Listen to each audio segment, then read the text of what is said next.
জয়গুরু বন্ধুরা, আবারও একটা নতুন ভিডিওতে তোমাদের সবাইকে স্বাগত।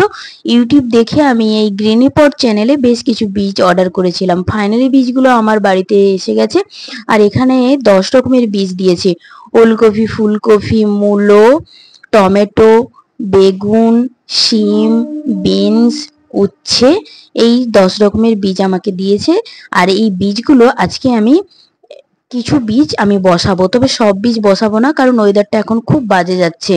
তাই সব বীজগুলো যদি আমি বসিয়ে দিই, যা বর্ষার মধ্যে সমস্ত বীজ পচে যাবে। আর এগুলোকে আমাকে এই শেডের তলায় রাখতে হবে। আজকে আমি 3 ধরনের বীজ বসাবো। তা ওই যে বীজগুলো এসেছে তারই অর্ধেক অর্ধেক করে 3 ধরনের বীজ বসাবো। এখানে দিয়ে দিলাম টমেটোর বীজ। আর টমেটোর বীজটা দেওয়ার পরে দেবো, এখানে আমি দিলাম ওলকপি। সমস্ত বীজগুলোই অল্প, খুব সামান্য সামান্য বীজগুলো নিয়ে আমি বসিয়ে দিচ্ছি। তাহলে আমি দিলাম টমেটো, ওলকপি আর ফুলকপি, এই 3 ধরনের বীজ দিলাম। এই বীজগুলোকে একটা কাঠির সাহায্যে একটু খুশিয়ে দেব, যাতে বীজগুলো একটু মাটির নিচে চলে যায়। দিয়ে এরপরে একটু ফাঙ্গিসাইড জল দিয়ে বীজের মধ্যে দিয়ে দেবো, কারণ এখন প্রচন্ড বর্ষা যাচ্ছে বন্ধুরা, তাই একটু ফাঙ্গিসাইড দিতে হবে এই বীজগুলোতে।